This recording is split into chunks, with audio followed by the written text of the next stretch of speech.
అప్పుడు ఏమైంది, మొత్తం యాంటీ ర్యాగింగ్ కమిటీస్ అని ఫామ్ అయింది కంప్లీట్గా అన్ని కాలేజెస్లో. ప్లస్ దానికి ఒక యాక్ట్ కూడా వచ్చింది.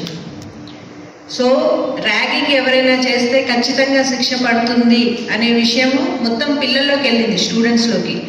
అది పోలీస్ వాళ్ళు వచ్చి చేసింది తక్కువ, దాంట్లో మొత్తం కాలేజ్ వాళ్ళు చేసిందే ఎక్కువ.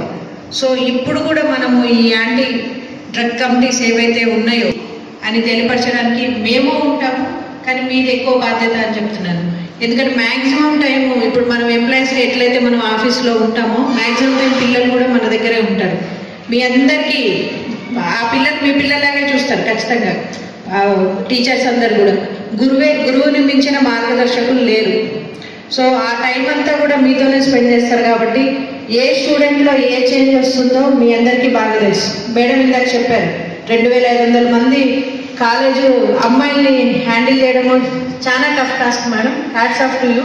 అది కూడా మీరు మీ టైం జనరల్గా ఏంటంటే ఇవన్నీ కూడా అంటే ఒక పేరెంట్ లాగా కేరింగ్ చేశారంటే అది చాలా గొప్ప విషయం.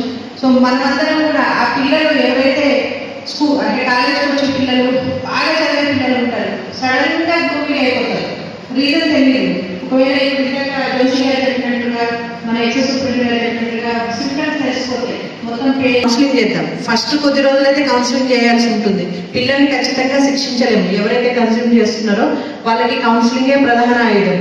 అయితే ఇంకొకటి ఉంది ఇందులో, పేరెంట్స్ కి తెలిసి కూడా కొంతమంది పిల్లలు కన్స్యూమ్ చేస్తాం. యాజ్ ఎ పేరెంట్ గా ఇది బయటికి తెలిస్తే నా పరువు పోతుంది అనే అదిలోనే ఉంటారు. కానీ అరే నా కొడుకు ఇట్లా అడిక్ట్ అయ్యాడు, ఇతన్ని రీఅడిక్షన్ సెంటర్ కి పంపించాలి అనేది ఎక్కడ చెప్పట్లేదు, ఎవరు చెప్పట్లేదు.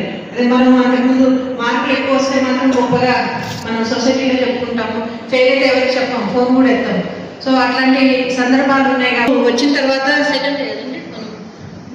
సెకండ్ డేనే మేము ఎక్సైజ్ వాళ్ళు మీటింగ్ పెట్టుకోవడం జరిగింది.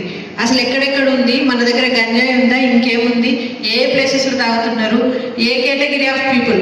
ఇప్పుడు మిమ్మల్ని స్టూడెంట్స్ అంటున్నాం, నాట్ ఓన్లీ స్టూడెంట్స్, మాకు తెలిసినంత మటుకు అదర్స్ కూడా ప్రైవేట్ ఎంప్లాయీస్ చాలా మంది యూజ్ చేస్తూ ఉన్నారు. అవి కూడా కొన్ని హాట్స్పాట్స్ తీయడం జరిగింది.